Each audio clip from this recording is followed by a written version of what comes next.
Aujourd'hui, dans cette vidéo, nous allons aborder les langues du Caucase. Situé entre les mers Noire et Caspienne, le Caucase est partagé entre la Russie, la Géorgie, l'Arménie, l'Azerbaïdjan et la Turquie. Cette région comporte notamment l'Elbrouz qui est le plus haut sommet d'Europe, culminant à 5642 mètres. On y trouve également le village de Kourouch, situé à 2530 mètres, faisant de lui le village le plus haut d'Europe. Le Caucase est connu comme étant l'une des régions linguistiquement les plus diversifiées en Eurasie. Sa superficie est de 450 000 km², abritant 3 familles de langues autochtones et 2 familles non autochtones, ces 5 familles comprenant au total à peu près 60 langues. Les langues parlées dans le Caucase sont structurellement très différentes les unes des autres. La plupart des variétés linguistiques qu'on y trouve restent peu étudiées et sans tradition écrite, et certaines langues sont même parlées uniquement dans un seul village, ce qui est par exemple le cas du Kinaloug. Les langues du Caucase sont classifiées en 5 familles, avec le caucasique de l'Est, le caucasique de l'Ouest, le caucasique du Sud, l'indo-européen et le sursique. Ces 5 grandes familles sont elles-mêmes séparées en différentes branches, le caucasique de l'Est comprenant 6 branches,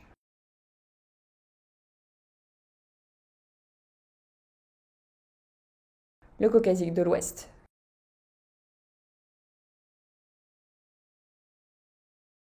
du Sud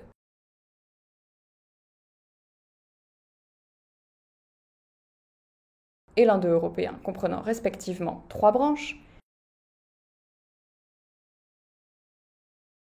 et pour finir le turcique comprenant 2 branches. Les langues du Caucase ont de nombreuses caractéristiques spécifiques avec notamment une grande richesse consonantique. L'oubik par exemple comptait pas moins de 72 consonnes. Cette richesse consonantique se retrouve également par la présence de consonances glottalisées. Ce locuteur de la langue avare énonce dans cet extrait un virelangue, qui est une phrase contenant des syllabes phonétiquement proches que l'on doit prononcer très vite, sans se tromper, telles que, en français, les chaussettes de l'archiduchesse sont-elles sèches, archi-sèches. Il prononce ici la phrase 8888 grenouilles coassent sous un pont.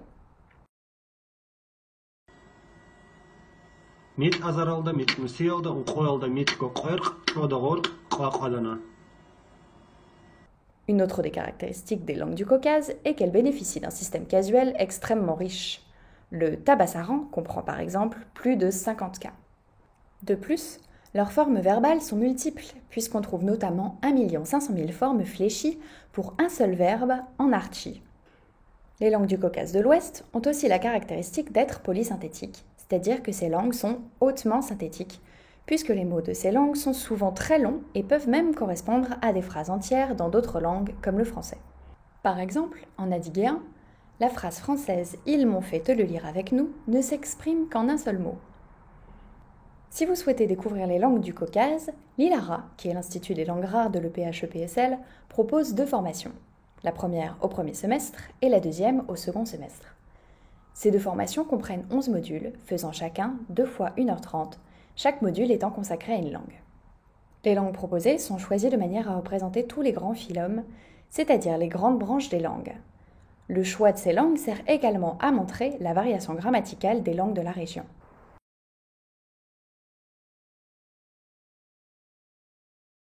Les langues abordées seront l'abkhaze, l'avar,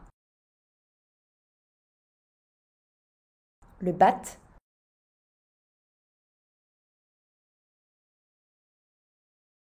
le dargui,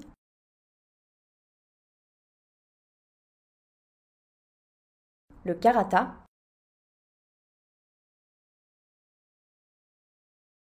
le kinaloug,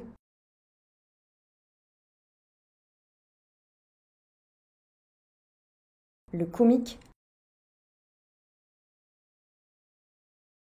le lezgui,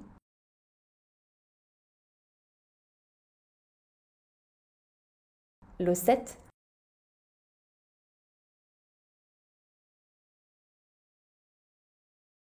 le talichi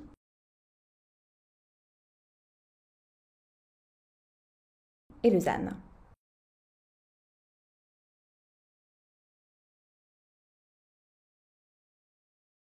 Les séances sont organisées sous forme de mini-ateliers avec une petite introduction, puis une lecture et une analyse de textes élémentaires et se conclut par une mise en œuvre des compétences acquises avec l'assistance de l'enseignant. Une consolidation des connaissances au deuxième semestre est ensuite proposée, les formations Langue du Caucase 1 et Langue du Caucase 2 étant ouvertes séparément. Le premier cours aura lieu le 15 octobre 2021. Vous pouvez vous y inscrire dès maintenant sur le site Hypothèse de l'ILARA.